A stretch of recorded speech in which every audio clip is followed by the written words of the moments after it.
काही नमुना म्हणून एखाद्या भाजपवाल्यावर कारवाई करा की ईडीची दाखवायला तरी निश्चित बाहेर जगाला लोकांना किंवा आमच्या सुद्धा लोकांचं चुकलं तर आम्ही त्यांना सोडतो।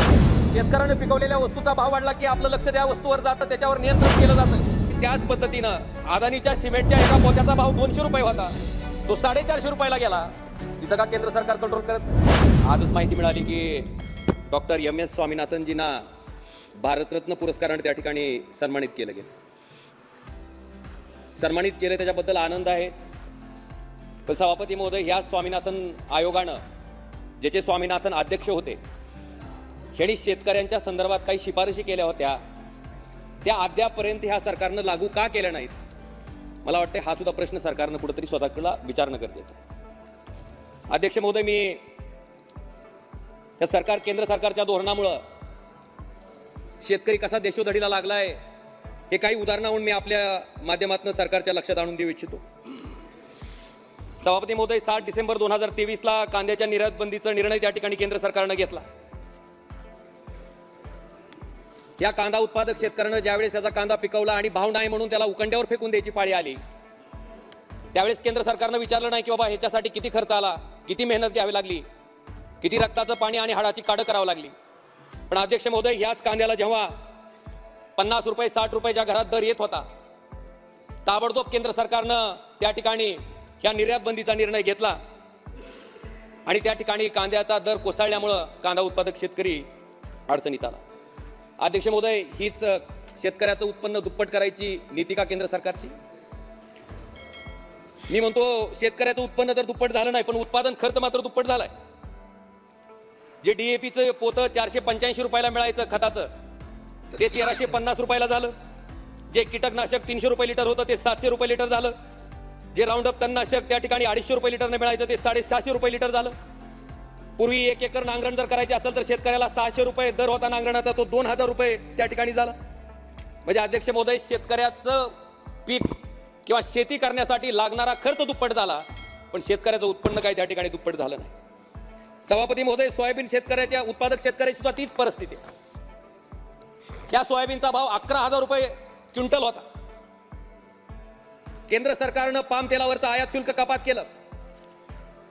बरं, पाम तेलावरचं आयात शुल्क कपात केलेलं एक वेळ समजू शकतो की गोरगरीब लोकांना पाम तेल स्वस्त मिळावं ही भूमिका असेल, पण सभापती महोदय, सोयाबीन आयात केल्यामुळं 11,000 रुपये क्विंटल ज्या सोयाबीनचा भाव होता तो 4,000 क्विंटल पर्यंत खाली आला। सभापती महोदय, 11,000चा भाव 4,000 आला असेल तर एका क्विंटल मागे एका शेतकऱ्याचं 6,000 रुपये नुकसान झालं। 5 एकरचा जरी शेतकरी धरला आणि 5 क्विंटल जरी एकरी उत्पादन पकडलं तर 5 5 25 आणि 25 क्विंटलला जर 6,000 रुपयाचा फटका त्या ठिकाणी शेतकऱ्याला बसत असेल तर किती लाख रुपयाचं शेतकऱ्याचं नुकसान झालं? 2-2 लाख रुपये, 2.5 लाख रुपये शेतकऱ्याचं नुकसान त्या ठिकाणी पडलेल्या भावामुळे झालं आणि त्या शेतकऱ्याला मात्र आपण वर्षाला 6,000 रुपये देऊन त्याचा सन्मान करतो। हाच प्रधानमंत्री किसान सन्मान का साहेब शेतकऱ्यांना? अध्यक्ष महोदय, आज दुधाच्या भावाच्या परिस्थिती सुद्धा तेच आहे। ज्या दुधाचे भाव गाईच्या 38 रुपये लिटर होते, आज तो भाव जवळपास 22 रुपयाच्या घरात आलाय। सभापती महोदय, ऊस उत्पादक शेतकऱ्याला सुद्धा आता कुठेतरी पैसे मिळायला चालू होते, चांगला भाव मिळाला असता आपण इथेनॉल निर्मितीवर त्या ठिकाणी बंदी आणली।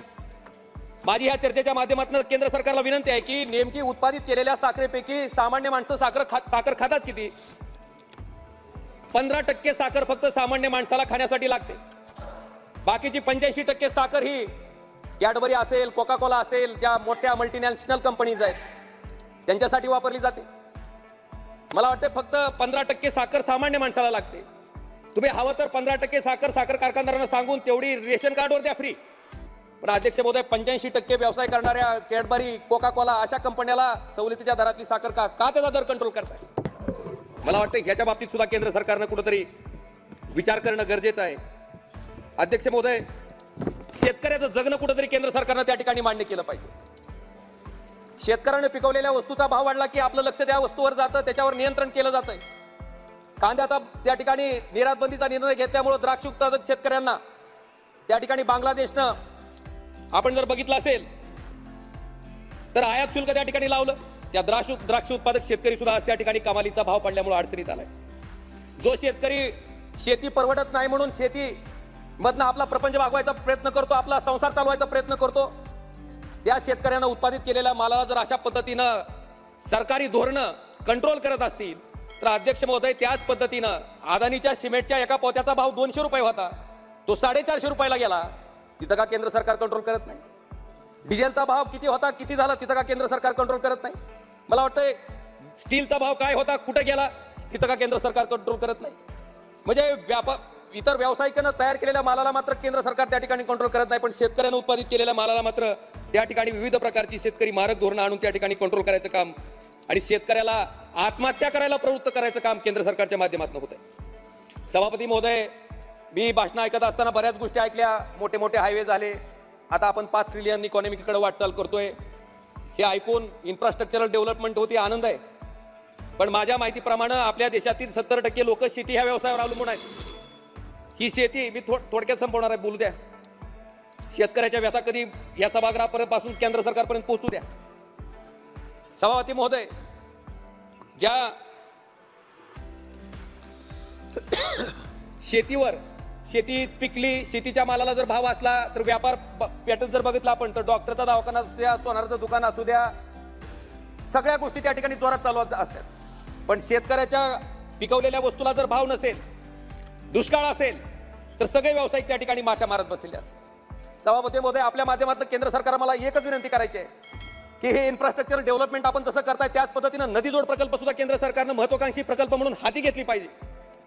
आज आपण बिहार सारखं राज्य आहे, आसाम सारखं राज्य आहे, ज्या राज्यामध्ये मोठ्या प्रमाणात महापूर येत आहे, शेतीचं प्रचंड प्रमाणात नुकसान होत आहे. आणि दुसरीकडे राजस्थान सारखं राज्य आहे, महाराष्ट्रात सुद्धा काही भाग आहे जिथं दुष्काळी परिस्थितीमुळे शेती परवडत नाही म्हणून शेतकऱ्याला आत्महत्या करायची वेळ येते. मला वाटतं अशा दुष्काळी भागाकडे ते पाणी वळवण्याचं काम केंद्र सरकारनं त्या ठिकाणी केलं पाहिजे. सभापती महोदय, माझी विनंती आहे की मोठे हायवे आपण टोल मिळते म्हणून करताय, पण अशाच पद्धतीनं नदी जोड प्रकल्पासारखा महत्वाकांक्षी प्रकल्प केंद्र सरकारनं हाती घेऊन शेतकऱ्याच्या बाबतीत यथोचित असा निर्णय त्या ठिकाणी घ्यावा, ही विनंती मी या चर्चेच्या माध्यमातून करतोय. सभापती महोदय, मला एवढंच सांगायचं आहे की आज आता आपण श्वेतपत्रिका आणली, पण थोडी ईडीवर जर श्वेतपत्रिका आणली असती तर लक्षात आलं असतं. किमान काही नमुना म्हणून एखाद्या भाजपवाल्यावर एकात्रच भाजपवाल्यावर कारवाई करा की ईडीची दाखवायला तरी निसती बाहेर जगाला लोकांना किंवा आमच्या सुद्धा लोकांचं चुकलं तर आम्ही त्यांना सोडत नाही. दुर्दैवानं आपण जर बघितलं असेल ईडीची कारवाई होती, एक माझा 2 मिनिटात संपवतो साहेब. ईडीची कारवाई होते, जसा तो ग्रस्त तुम्हाला सहयोग करायला तयार होतो तसं त्या चौकशीचं पुढे काय होतं, किती लोकांना ईडीच्या नोटिसा गेल्या आणि जसे ती लोक तुमच्या बरोबर राजकीय ह्याच्यात सहभागी झाली त्याच्यानंतर त्या ईडीच्या कारवाईचं काय झालं, मला वाटतं ह्याच्या बाबतीतली सुद्धा एक श्वेतपत्रिका या ठिकाणी सभागृहात ह्या गोष्टीवर चर्चा त्या ठिकाणी करणं गरजेचं आहे. सभापती महोदय, आज प्लीज कंक्लूड. संपवतो सभापती महोदय.